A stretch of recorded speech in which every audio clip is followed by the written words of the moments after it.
कला किसी की मोहताज नहीं होती, उसे बंधनों में बांधना नामुमकिन है।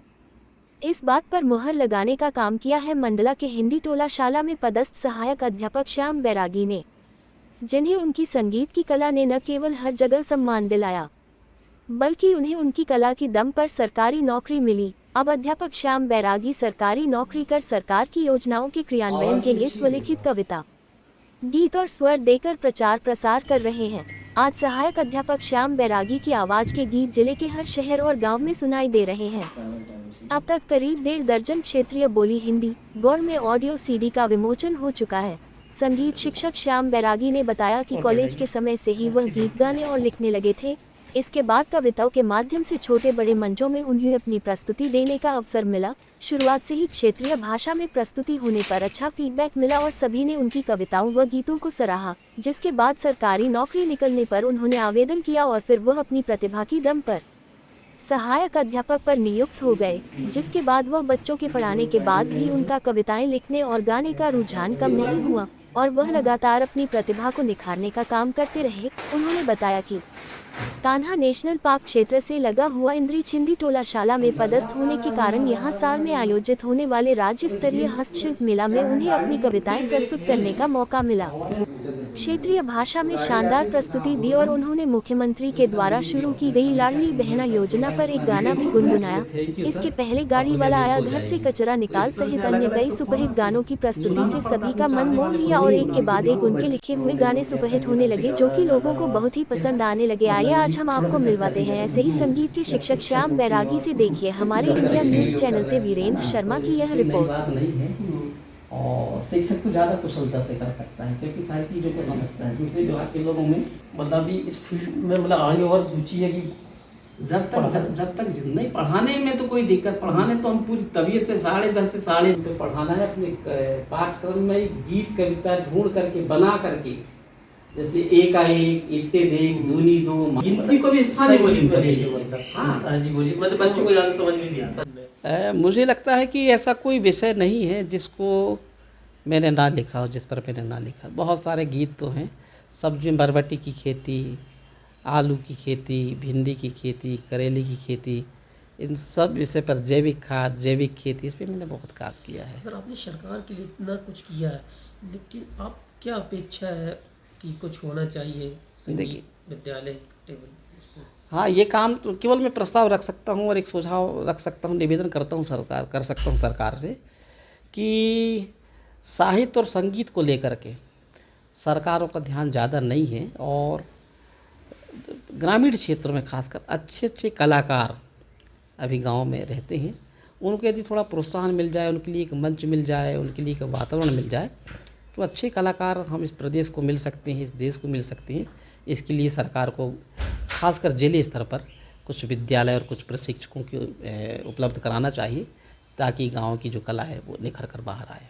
और हम अब एक बार तो 2 छोटे गाना आप चाहेंगे जैसे कि सबसे ज़्यादा फेमस है? अच्छा, गाड़ी वाला है कचरा निकाल जी, और एक आपने निकाला बहना, 2 लाइन जरूर सुनेंगे। और हमारे लाडली बहना का गाना यूँ था कि भैया मुख्यमंत्री जी के उपहार आने हैं, भैया मुख्यमंत्री जी के उपहार आने हैं, तुर खाता में हर महीना 1000 आने हैं, तुर खाता में हर महीना 1000 आने हैं।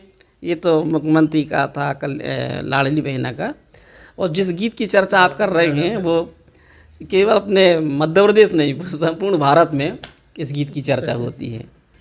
और आपकी जानकारी और दर्शकों की जानकारी के लिए मैं बताना चाहता हूँ कि ये गीत वरुण धवन की जो मूवी आई है भेड़िया, उसमें भी इस गीत को लिया है। गाड़ी वाला आया घर से कचरा निकाला। और मुझे लिए बहुत अच्छी खुशी की बात है मेरे लिए कि भारत सरकार का जो अभियान है गांव-गांव तक स्वच्छता का अभियान संदेश पहुंचाने का, ये भेड़िया मूवी में गीत आने से वो भी हमारा एक मकसद पूरा हुआ है।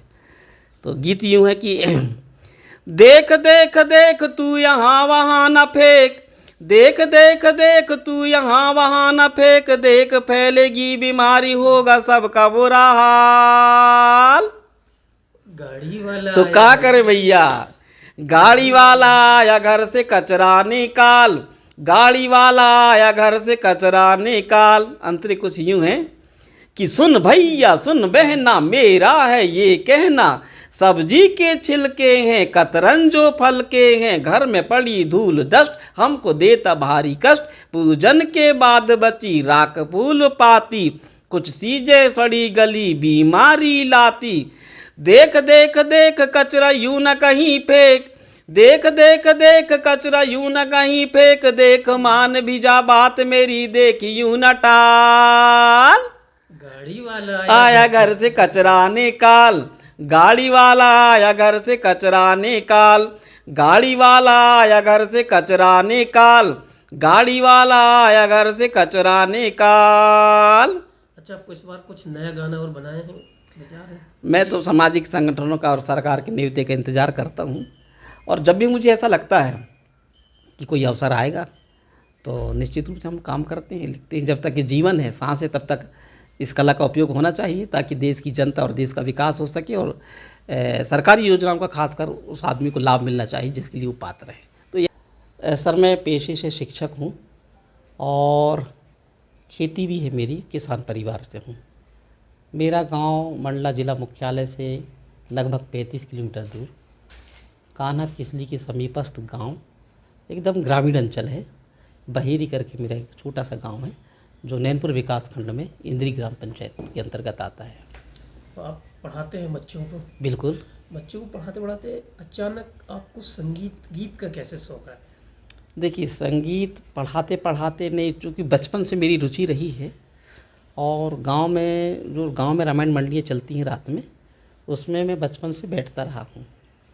तो गांव के जो पुराने लोग गीत गाते थे, तो उन्हीं गीतों को गुनगुनाना, मंडलियों में गाना, ये मेरा काम था।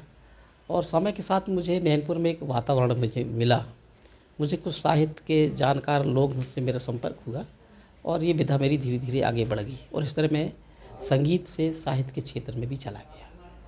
सर, देखा जा रहा तो आपने अचानक आपका एक गीत फेमस हुआ जी। गाड़ी वाला आया कचरा निकाल, मतलब ये आपने कैसे विचार आया आपको कि इस गाने को गाया जाए?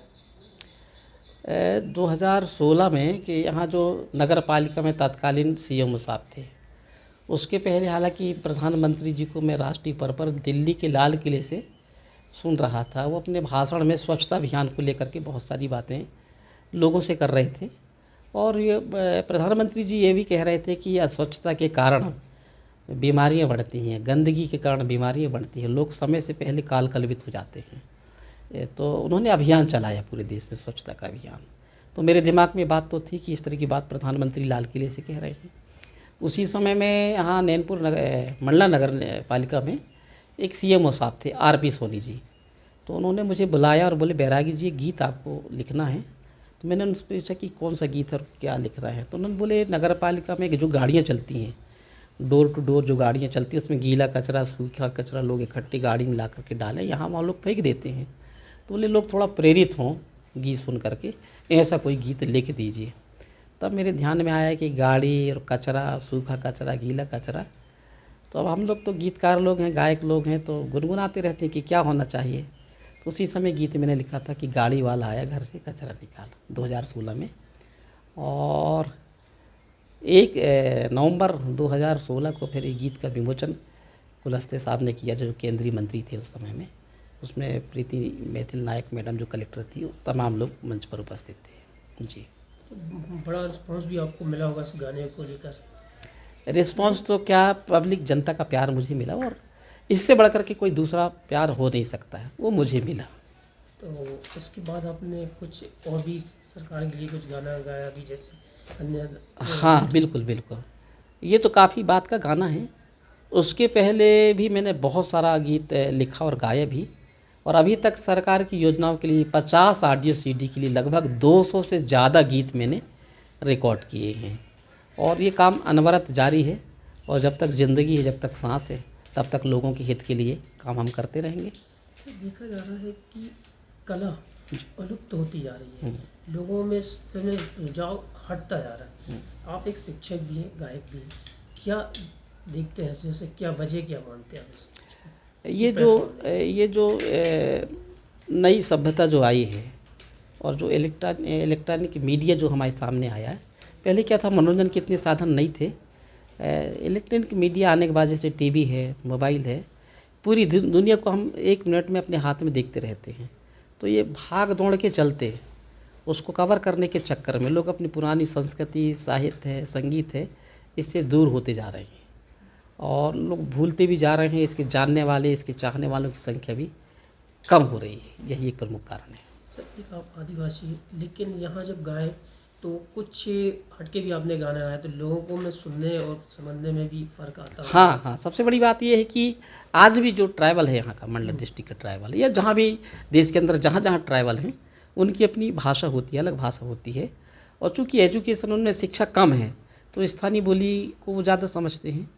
तो मैंने उनको पूरा ध्यान में रखकर मैंने ये महसूस किया कि वो लोग हिंदी को, अंग्रेजी की बात तो आप छोड़ दीजिए, हिंदी को भी ट्राइबल के लोग बहुत कम समझ पाते हैं, उसका अर्थ नहीं निकाल पाते कि ये क्या कहना चाह रही सरकार, या जो कानून की भाषा या पुस्तक की भाषा उसको लोग समझते नहीं हैं। तो चूँकि उनके बीच में रहा तो मुझे पीड़ा तो थी कि ये लोगों के लिए जितनी योजनाएं बनती है, लोग ना समझ होने के कारण समझ नहीं हो पाते हैं, इसलिए इनका लाभ नहीं मिल पाता है। इसलिए फिर मैंने स्थानीय बोली में गीत और कविताएँ लिखना प्रारंभ किया और उसका मैंने प्रयोग भी किया। जब कुछ मंचों में मैंने प्रयोग किया और मुझे जब तालियाँ मिली तब मुझे भी यकीन हुआ कि नहीं, लोग स्थानीय बोली समझते हैं, इसलिए मुझे स्थानीय बोली में काम करना चाहिए। और फिर मैंने गीत लिखना शुरू किया। स्थानीय बोली पे हम गाना सुनेंगे थोड़ा बहुत? स्थानीय बोली का एक कि गीत है, आपने सब्जी और पत्नी किस किस चीज़ों में भी अब एक गाया देखिए है। एक कविता देखिए, आप जंगल को लेकर कुछ लाइनें सुनाता हूँ कि जंगल माने जिंदगी ये बचाओ रे, घर पीछे एक एक आदमी तो निकल के आओ रे। कि जंगल माने जिंदगी ये बचाओ रे, घर पीछे एक एक आदमी तो निकल के आओ रे। जहाँ काल कहते रहे भगवान